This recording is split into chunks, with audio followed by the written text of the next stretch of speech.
Good morning, students.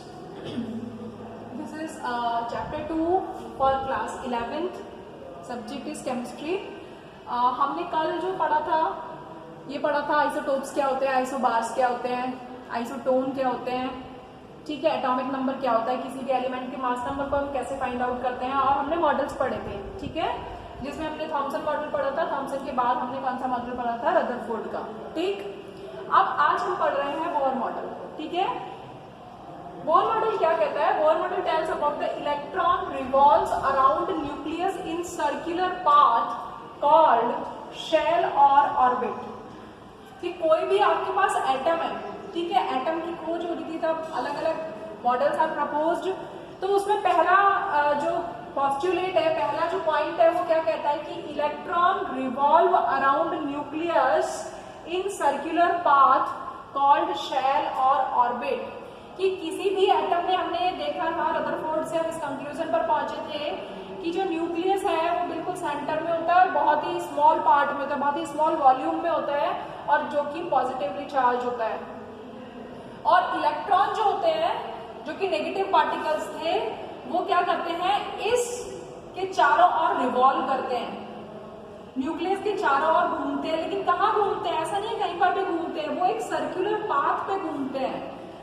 Circular path एक निश्चित रास्ता है, एक सर्कुलर पाथ है जिस पर इलेक्ट्रॉन रिवॉल्व करते हैं। जैसे यहाँ पर रिवॉल्व कर रहे हैं, फिर यहाँ पर रिवॉल्व कर रहे हैं, फिर यहाँ पर रिवॉल्व कर रहे हैं, और फिर यहाँ पर रिवॉल्व कर रहे हैं, इस तरीके से। जिसको हमने क्या कहा था? तो जो सर्कुलर पाथ था उसे क्या कहा गया? ऑर्बिट कहा गया या शेल कहा गया। इसका मतलब क्या हुआ? कि इसका मतलब ये हुआ कि जो एटम है, एटम में न्यूक्लियस के अलावा जो इलेक्ट्रॉन रिवॉल्व कर रहे हैं, means atom has a shell और वी कैन से ऑर्बिट। ठीक है, दूसरा क्या कहता है कि the energy levels are represented. अब क्या होता है यहां पर देखिए, ईच ऑर्बिट, आगे उसके आगे देखिए, each orbit has fixed energy, therefore these are called energy levels। Energy levels. तो इलेक्ट्रॉन जिन सर्कुलर पाथ में, जिन शेल्स में रिवॉल्व कर रहा है, अभी शेल्स का मतलब अलग अलग हो गए, पाथ अलग अलग हो गए, और हर एक पाथ की अपनी एक एनर्जी लेवल है, मतलब अपना एक एनर्जी है। N1 की एनर्जी जो है वो N2 से, तो मतलब अलग अलग पाथ जो है उन पाथ की अपनी अपनी एक एनर्जी है, और जो एक दूसरे से अलग है। तो ये जो शेल है, जो ऑर्बिट्स हैं, इन्हें हम एनर्जी लेवल भी कहते हैं।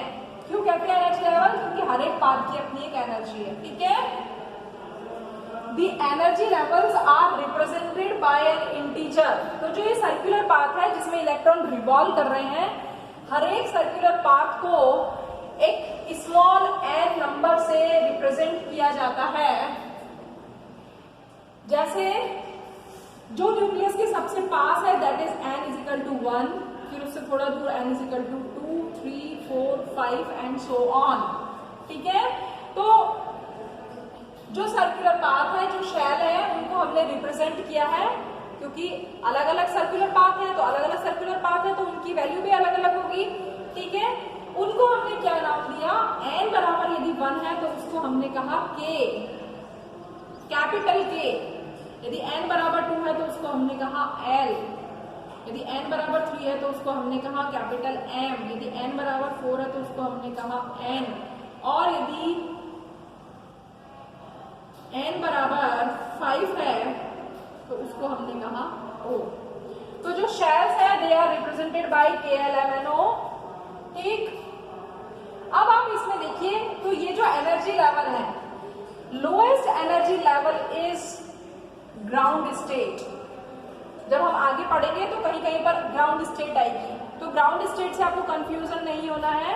ग्राउंड स्टेट का मतलब है वो एनर्जी लेवल जिसकी एनर्जी सबसे कम है, उसको तो हम कहते हैं ग्राउंड स्टेट। और उससे ज्यादा वाली जितनी भी एनर्जी लेवल्स है, अपर एनर्जी लेवल, लोएस्ट को छोड़कर जितने भी एनर्जी लेवल्स जो कि ज्यादा वाले एनर्जी लेवल है, they are called excited states. ठीक है, तो ये ग्राउंड लेवल हो गया और ये सारे एनर्जी स्टेट हो गए। मान लीजिए 1 है ही नहीं तो 2, 3, 4, 5 है तो 2 ग्राउंड स्टेट हो गया, बाकी एक्साइटेड लेवल्स हो गए।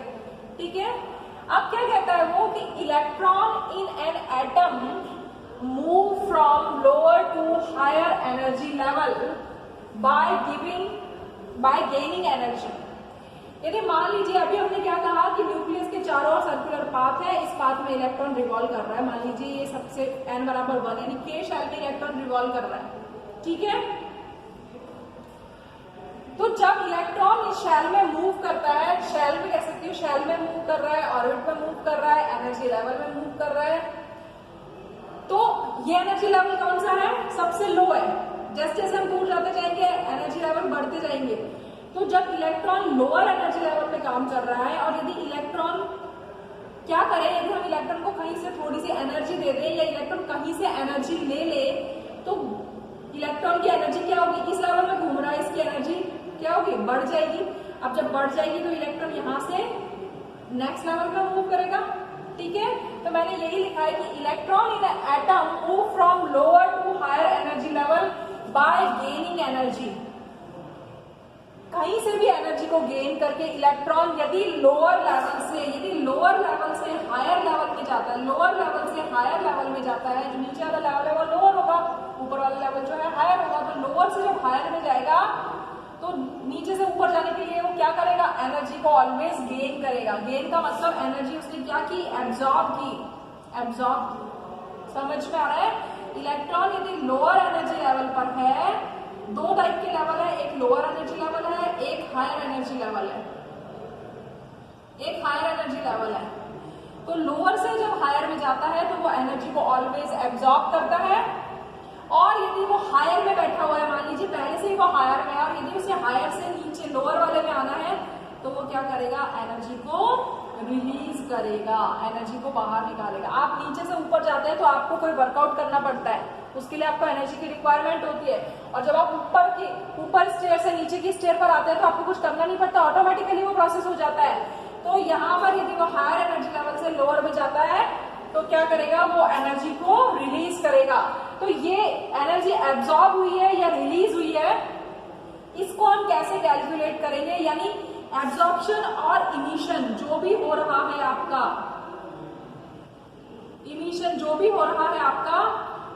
दो लेवल के बीच में हो रहा है, तो दोनों के बीच का जो एनर्जी डिफरेंस है that is delta E. Lower से हायर में जाए या हायर से लोअर में जाए तो एनर्जी लेवल दो एनर्जी लेवल्स के बीच का जो डिफरेंस है दैट इज डेल्टा ई। इसको हम कैलकुलेट करेंगे E2 माइनस E1 से, ठीक है।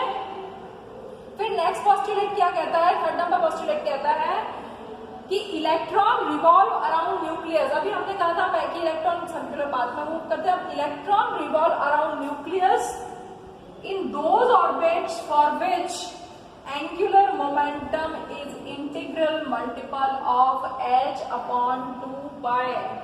यानी इलेक्ट्रॉन एक सर्कुलर पाथ में मूव कर रहा है जिसे हम ऑर्बिट कह रहे हैं, लेकिन इलेक्ट्रॉन केवल उसी ही पाथ में मूव करेगा जिस पाथ के लिए, जिस शेल के लिए, जिस ऑर्बिट के लिए एंगुलर मोमेंटम जो है वो क्या होगा? h/2π का मल्टीपल होगा।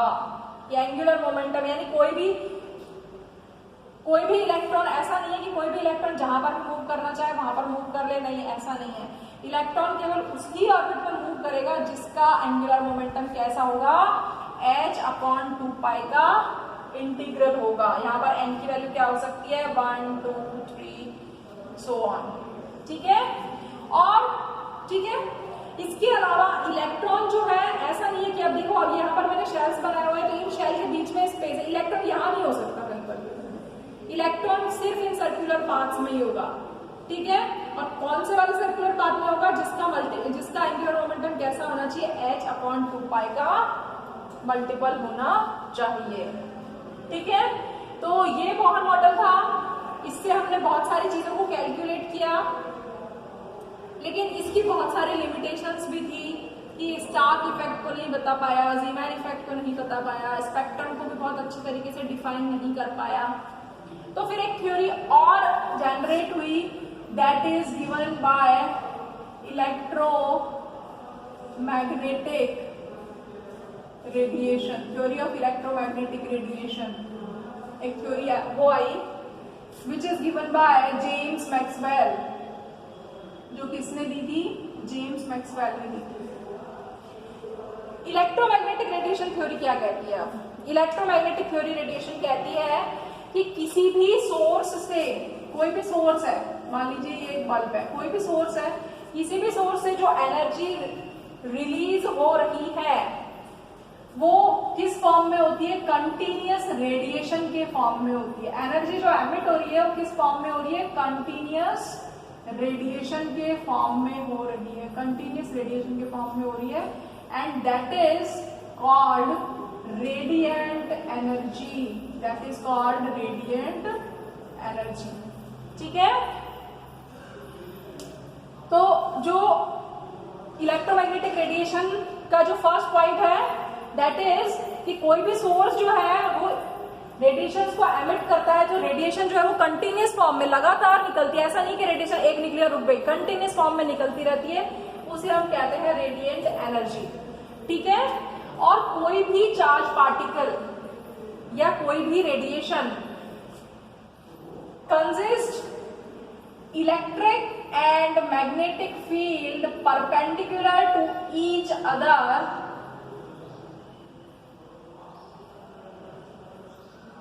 with perpendicular to the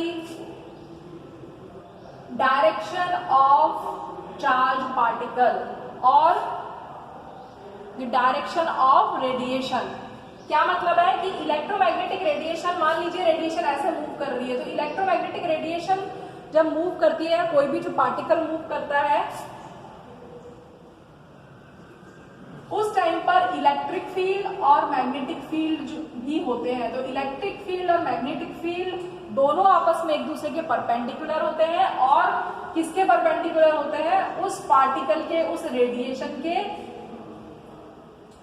जो कि मूव कर रही है। ठीक है, इसका मतलब क्या हुआ कि कोई भी जो पार्टिकल है या कोई भी जो रेडिएशन है वो किस फॉर्म में मूव करती है? वेव के फॉर्म में मूव करती है, वेव के फॉर्म में मूव करती है। ठीक है, और जो इलेक्ट्रोमैग्नेटिक रेडिएशन होती है, उस इलेक्ट्रोमैग्नेटिक रेडिएशन को मूव करने के लिए there is no requirement of medium, किसी मीडियम की रिक्वायरमेंट नहीं होती। ठीक है, तो इलेक्ट्रोमैग्नेटिक रेडिएशन में हमें, अब हम जो पढ़ेंगे वो ये पढ़ेंगे कि जो वेव होती है वो क्या होती है, वेव की कैरेक्टरिस्टिक क्या है, वेव लेंथ क्या है, फ्रीक्वेंसी क्या है, वेलोसिटी क्या है, वेव नंबर क्या है, क्योंकि इससे हमें आगे किसी भी चीज की, किसी भी एनर्जी लेवल की या किसी भी हम जो चीज निकालेंगे उसकी एनर्जी को यदि हमें कैलकुलेट करना है, तो एनर्जी को कैलकुलेट हम जब करेंगे तो वहां पर हमारे फ्रीक्वेंसी आएगी, वेव नंबर आएगा, तो हम कैरेक्टरिस्टिक ऑफ वेव जो पढ़ेंगे वो हम कमिंग लेक्चर में देखेंगे। तो आप इसको पहले बोर मॉडल को देखेंगे, उसके बाद इलेक्ट्रोमैग्नेटिक रेडिएशन जो क्या उसके पॉइंट्स हैं उसको एक बार रीड करेंगे, उसके बाद हम आगे का पढ़ेंगे।